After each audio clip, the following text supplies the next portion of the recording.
Hello my fiery friends, the Infernoman here with the latest in deck technology. And for today's deck tech, we'll be jumping into the Midweek Magic event, and it looks like, okay, we're just playing Wilds of Eldraine Constructed, so we're literally only just working with cards from the latest set. So with that, even though the set does seem a little limiting with just one to work with, we honestly were able to build actually something pretty sweet and super budget. Since the set just came out, we won't work with too many rares or mythics, so we can put together something you can get your wins in and get on with building a much more powerful version of this deck that we intend on doing a little bit later down the line. So without further ado, we're showing off today Fairy Force. But before we continue, if you do like any of the content that I do, please like, follow, and subscribe wherever you watch the content so you don't miss out on any of the gameplay, booster pack openings, deck decks, and so much more.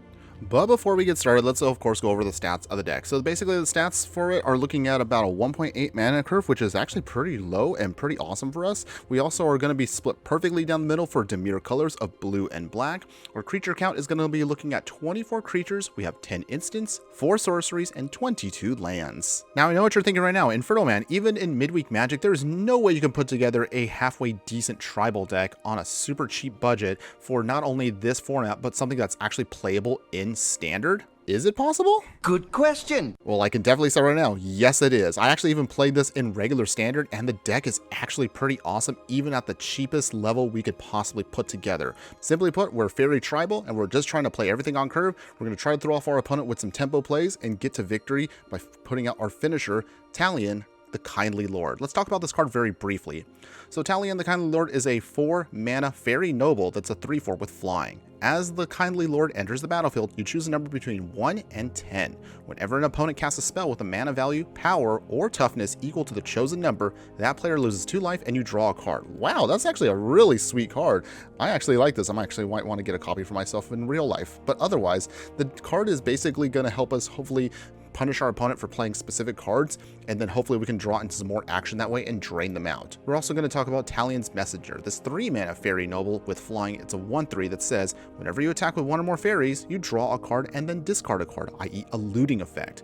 Whenever you discard a card this way, you put a +1/+1 counter on target fairy you control. So this will help us pump up quite a few of our fairies little by little throughout the game and eventually close out the game very quickly for our opponent. And then finally, the other card that helps us round out the whole thing is Obira Dreaming Duelist. This 2 mana legendary fairy warrior 2/2 has flash and flying. Whenever another fairy enters the battlefield under your control, each opponent loses 2 lives. Super simple, but as we keep playing more and more fairies, it'll eventually drain out our opponent. So in order to do all this, we'll round out the package, of course, with Barrow Naughty. It's basically a flyer that gets lifelink as long as we have another fairy out, and it can pump itself up.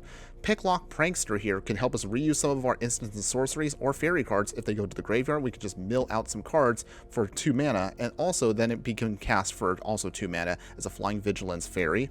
And then finally, we all have, of course, in the 1-drops, our Fairy Dream Thief. It surveils when it enters the battlefield, and also if it's in the graveyard, we can exile it to draw a card and then, of course, lose some life at the cost of that.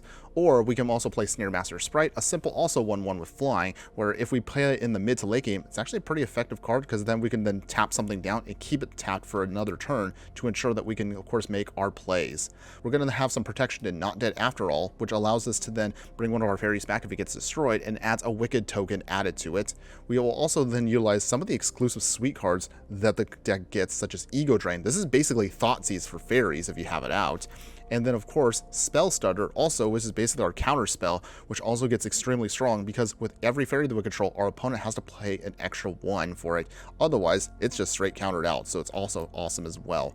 And then finally, a little spice for me, nothing too crazy here, but Succumb to the Cold. So a 3 mana instant that allows us basically to tap down some creatures, put some stun counters on them, so it slows them down just long enough for us to finish off our opponent and get to our victory. Now, as far as the mana base is concerned, this is as simple, and I really do mean as simple as it gets. The set, of course, doesn't have any dual taps for us in our colors that we're playing, so we're basically going with 9 islands, 9 swamps straight down the middle, and 4 evolving wilds. I actually did some personal playtesting with this in just the standard format, and I'm not going to lie, it's actually even pretty decent there. So again, my overall thing I'm just going to say in terms of strategy with the deck is you're just going to have to play everything on curve and just hopefully just whittle down your opponent. Even at the super cheap cost that we're playing this deck on, it's actually pretty effective. You'll just need to make sure that you play everything in sequence. Ideally, by turn 1s, your Fairy Dream Thieves and Snare Master Sprites get the game plan rolling. Remember that all of your fairies also have flying, so that also gives us an evasive option for us to ensure ensure that we could keep picking at our opponent and slowly draining them out.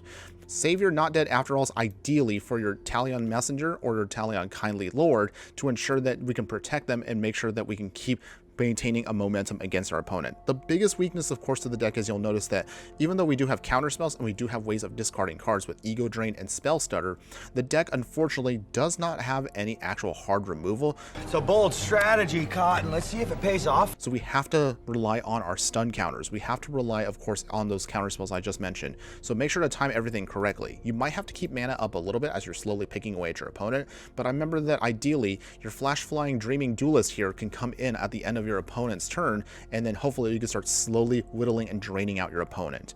The other thing I'm just going to recommend in order to make sure you play the highly efficient deck is in the early part of the game, don't be afraid to then throw down your Evolving Wilds early, so that way again later on you can play your Italian Kindly Lord or the Messenger on curve.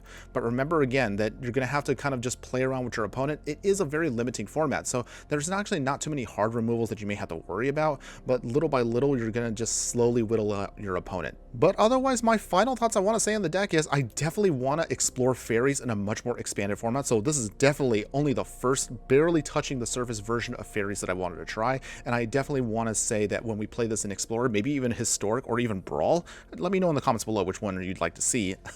That whichever version of fairies we want to take into other more eternal formats, we're definitely going to play around with fairies a lot more. It's going to be a lot more fun out there than just what we're playing today. So thank you again for those of you hanging in there for our tiny little deck today. Don't worry, I know this one I just mentioned right now, we just started doing full deck techs again, but we are definitely going to do a couple more big ones. If you saw the poll that I put up a little bit earlier in the week, I kind of am hinting at what I'm already looking at for future ones. But this is Midweek Magic. I actually had the cards when I was cracking packs, so I figured let's throw this together and have some fun with it. I had fun, even though this is a super simple deck, but even though it is as simple as can be, there's definitely a lot of potential here to upgrade into future, more powerful versions, whether you want to play it in Standard or you actually want to take it into Explorer, Historic, or Brawl down the line. But otherwise, if you are a fan of the Fairy Tribe, if you are a fan of tempo plays, if you're a fan of slowly draining out your opponent and driving them nuts with your great plays where you force their creatures to be stunned, you force their cards to be discarded, definitely give Fairies a try. And I assure you, whether you play just the limited version here in Midweek Magic, whether you want to take it into other formats and then overwhelm your opponent with your tempo plays, you will definitely not be disappointed. That's all I have for you today. Thanks again for watching, everyone, and just remember that no matter what you do play in the game of life, always be sure to burn bright. Later!